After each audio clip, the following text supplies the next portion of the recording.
What is path difference in case of destructive interference?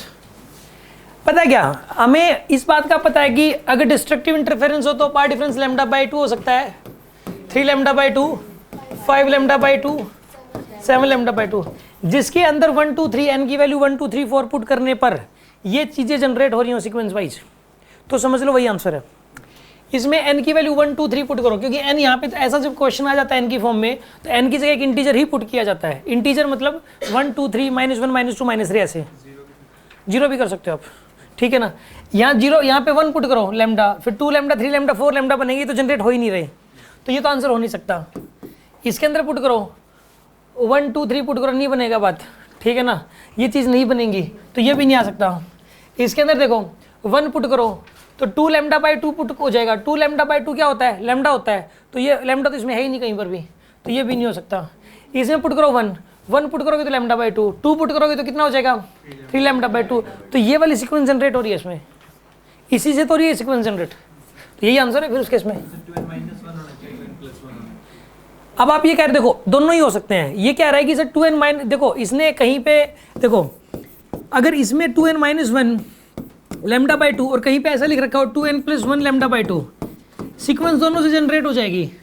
पहली बात तो दोनों ही आंसर हैं, लेकिन इसमें n की शुरुआत करोगे 0 से, 1 से शुरुआत नहीं कर सकते। इसमें n की शुरुआत मान लो 1 से कर देते हो, तो 1 से करोगे तो ये बन जाएगा 5 लैम्डा बाई 2, यहाँ से शुरुआत होगी सीधा ही, 1 पुट करते ही यहाँ से शुरुआत होगी, 1 पुट करते ही, तो ये तो आया ही नहीं। अब इसको भी लेके आना है तो n क्या पुट करना पड़ेगा, 0 पुट करना पड़ेगा, 0 पुट करोगे तो ये आ जाएगा।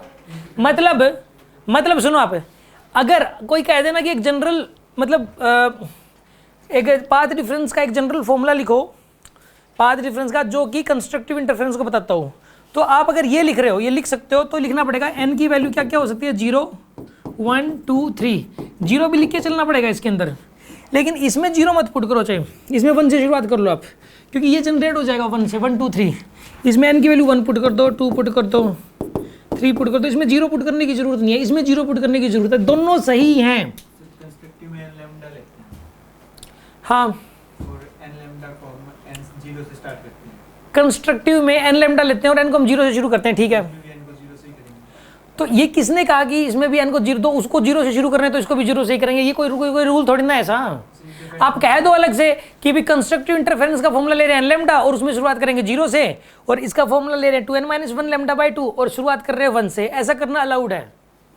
ऐसा कई बुक्स में लिखा हुआ है, कई बुक्स में ये भी लिखा हुआ है कि कंस्ट्रक्ट, देखो सारी बुक्स, जितनी भी बुक्स है ना, उनके अंदर, क्योंकि आपके पास तो टाइम नहीं होता अलग अलग बुक्स पढ़ने का, तो हमारा काम ही यही है, तो कंस्ट्रक्टिव इंटरफेरेंस का तो हर बुक में ये लिखा हुआ है कि जनरल फॉर्मूला होता है n लैम्डा, और n की वैल्यू 0 से शुरू करेंगे उसमें तो। और अगर डिस्ट्रक्टिव इंटरफेरेंस है तो कुछ बुक्स में ये लिखा हुआ मिलेगा आपको कि ये वाला फॉर्मूला होता है और n की शुरुआत 1 से कर देंगे इसमें, कुछ में ये लिखा हुआ है कि ये वाला फॉर्मूला है और n की शुरुआत यहाँ पे लेकिन 0 से करेंगे। दोनों ही फॉर्मूले सही हैं, गलत नहीं है। और ऐसे कोई बात नहीं कि कंस्ट्रक्टिव में 0 से शुरुआत करें तो इसमें भी 0 से शुरू करना पड़ेगा, 0 से तो फिर यही वाला सही है, ये गलत है, ऐसा नहीं है, ये भी सही है, ये भी सही है, दोनों ही सही है, ठीक है। लेकिन साथ में ये मेंशन करना पड़ेगा कि n की शुरुआत कहाँ से करनी है, अगर प्रॉपरली पूरा डिटेल बतानी है तो आपको। अब समझ आ गई बात आपको? ये कोई डाउट है किसी के मन में? इवन आप नेट पे डाल के देखो, आप नेट पे कई जगह ये भी लिखा मिलेगा, कई जगह ये लिखा मिलेगा आपको। सारे टीचर अपनी अपनी कन्वीनियंस के अकॉर्डिंग करवाते हैं।